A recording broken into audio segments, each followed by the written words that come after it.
খেলা দেখাইল তাসকিন আহমেদ। বিপিএল ইতিহাসে সেরা বোলিং ফিগার করে ইতিহাস গড়লেন তাসকিন আহমেদ। হ্যাঁ দর্শক, সত্যি তাই। বিস্তারিত জানতে পুরো ভিডিওটি দেখার অনুরোধ রইল। দর্শক, ঢাকা ক্যাপিটালসের বিপক্ষে ইতিহাস গড়লেন তাসকিন আহমেদ। বিপিএল এর পঞ্চম ম্যাচে ঢাকা ক্যাপিটালসের বিপক্ষে মুখোমুখি হয়েছিল দুর্বার রাজশাহী। আর টসে জিতে আগে ব্যাট করতে নামে ঢাকা ক্যাপিটালস। আর ঢাকা ক্যাপিটালসের দুই ওপেনার যখন ব্যাটিং এ আসেন তখন পর দুই ওপেনারকেই ফেরান তাসকিন আহমেদ।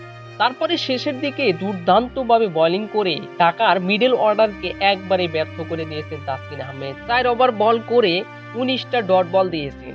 সেই সাথে 4.75 ইকোনমিতে 19 রান খরচায় তুলে নিয়েছেন মূল্যবান 7টি উইকেট, যেটা বিপিএল ইতিহাসে সেরা, এমনকি তাসকিন আহমেদেরও ক্যারিয়ারের সেরা। তো সুপ্রিয় দর্শক, ঢাকা ক্যাপিটালসের বিপক্ষে তাসকিন আহমেদের এমন দুর্দান্ত বোলিং আপনি কিভাবে দেখছেন তা অবশ্যই জানাবেন আমার কমেন্ট সেকশনে। ধন্যবাদ।